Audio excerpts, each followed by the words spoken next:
Dobrý den, vítejte u dalšího pokračování našeho skvělého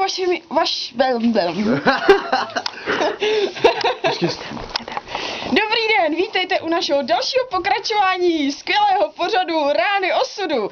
Dnes jsme zajeli za panem Vostrijdou, aby nám vyprávěl svůj životní příběh. Jdeme na to. Dobrý den, pane Vostrejdo. Dobrý den, Dobrý paní den. redaktorko. Dobrý den.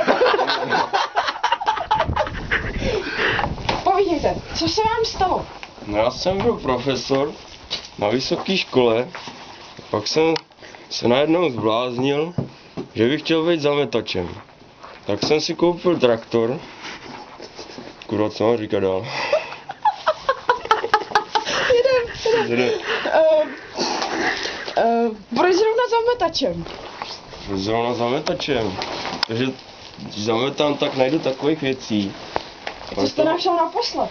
Naposled jsem našel, chci vás pozvat na večeři. Samozřejmě, co mám? Našel jsem takový krásný.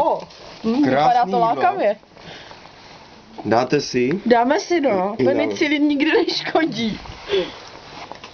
Tak jdeme na to. Jdeme na to. Jdeme na to. Máte nějaký... Jo, co máte tam v tom hrnu? Tady máš To jste taky Já našel. mám dušičky. Kaště, já vám podržím košťátko. Je. Tady máš příbor. Jo, počkej. Jsem našel, to je asi z druhé světové války, tě. Počkejte. Jo.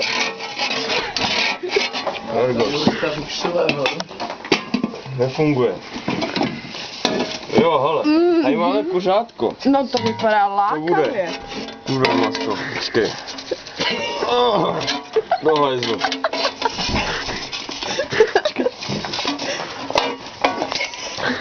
Poučete vy?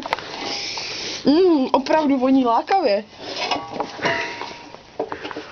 Dobrá, pane Vostrejdo, ještě mě povězte, proč jste se nestal třeba popelářem?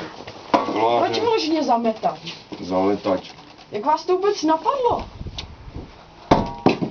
Napadlo. Říkal jste, co, Jsem traktor? študovaný, ne? No, to právě.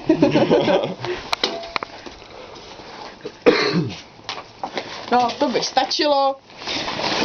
Klapku berem Tak, a balíme. a to byl další díl Osudu rány. Tak.